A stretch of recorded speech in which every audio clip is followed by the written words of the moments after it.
Congress party జాతీయ అధ్యక్షుడు రాహుల్ గాంధీ నేడు తిరుపతిలో పర్యటించనున్నారు. ఉదయం 11:55 తిరుపతి ఎయిర్పోర్టుకు చేరుకుంటారు.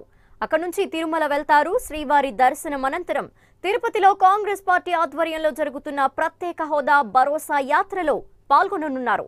తారకరామ గ్రౌండ్ లో ప్రత్యేక హోదాపై నిర్వహిస్తున్న బహిరంగ సభలో పాల్గొని ప్రసంగిస్తారు. రాష్ట్రానికి ప్రత్యేక హోదాపై హామీ ఇచ్చిన బహిరంగ సభ వేదికపై నుంచే ప్రత్యేక హోదాపై రాహుల్ భరోసా ఇవ్వనున్నారు. రాహుల్ పర్యటన నేపథ్యంలో అలిపిరి నుంచి ఆలయం వరకు కట్టుదిట్టమైన భద్రతా ఏర్పాట్లు చేశారు.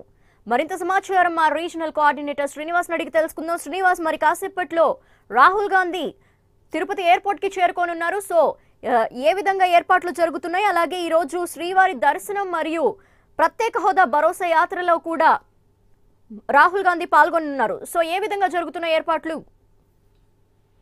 లక్ష్మి, కాంగ్రెస్ పార్టీ జాతీయ అధ్యక్షుడు రాహుల్ గాంధీ మరి కాసేపట్లో తిరుపతికి చేరుకోబోతున్నారు. ఆయన ఢిల్లీ నుంచి ప్రత్యేక విమానంలో 11:50 ప్రాంతంలో రేణిగుంట ఎయిర్పోర్ట్ కు చేరుకుంటారు. అక్కడ నుంచి ఆయన తిరుపతికి బయలుదేరి వెళ్తారు. దాని తర్వాత అక్కడ నుంచి ఆయన నేరుగా అంటే కాలినడక ద్వారా తిరుమలకు చేరుకుంటారని చెప్పేసి కూడా మనకు సమాచారం ఉంటుంది.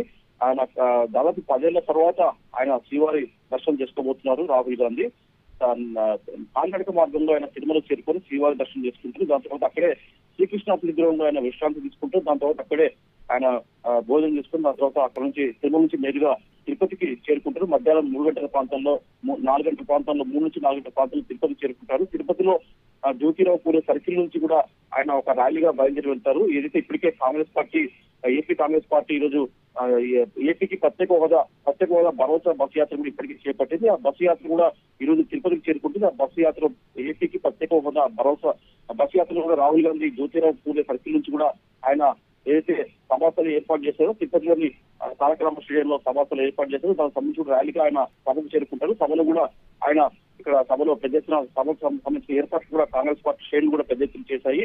కాంగ్రెస్ పార్టీలో రాహుల్ గాంధీ పాల్గొంటారు. సభను ఉద్దేశించి కూడా ఆయన మాట్లాడే అవకాశం ఉంది. దాంతో సభలో ప్రధానంగా చూసుకుంటే ఏపీకి ప్రత్యేక హోదా ఇస్తామని చెప్పేసి గత ఎన్నికల సమయంలో ప్రధాని మోడీ హామీ ఇచ్చారో హామీని ఆయన నెరవేర్చలేదని చెప్పేసి కూడా అదే వేదికపై నుంచి కూడా తిరుపతి వేదికగా ఈ రోజు రాహుల్ గాంధీ ఏపీ ప్రజలకు సెంటిమెంట్ గా ఉన్న ప్రత్యేక హోదా ఇస్తారని చెప్పేసి కూడా ఆయన భరోసా ఇచ్చే విధంగా కూడా హామీ ఇస్తారు.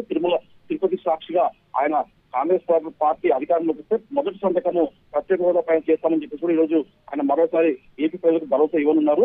అయితే మొత్తం చూసుకుంటే ఇప్పటికీ రాహుల్ గాంధీ పర్యటన సంబంధించి ఇప్పటికే మొత్తం మీద ఏపీ కాంగ్రెస్ నేతలు రఘువీరారెడ్డి కావచ్చు, అలాగే స్థానిక మాజీ ఎంపీ చింతామోహన్ తో పాటు ఇతర కాంగ్రెస్ నేతలు పెద్ద ఎత్తున ఏర్పాట్లు చేశారు. తారకరామ స్టేడియంలో పెద్ద ఎత్తున సభ కోసం అన్ని ఏర్పాట్లు మొత్తం సర్వం సిద్ధం చేశారు. అయితే ఇప్పటికీ ఒకవైపు ఆయన రాహుల్ గాంధీ తిరుమలకు వెళ్లే నడక మార్గంలో వెళ్లే అవకాశం ఉన్నందున మొత్తం అలిపిరి నుంచి తిరుమల వరకు కూడా పెద్ద ఎత్తున పోలీసు భద్రత చేపట్టారు. ఇప్పటికీ అడుగడుగున మొత్తం తనిఖీలు చేస్తున్నారు.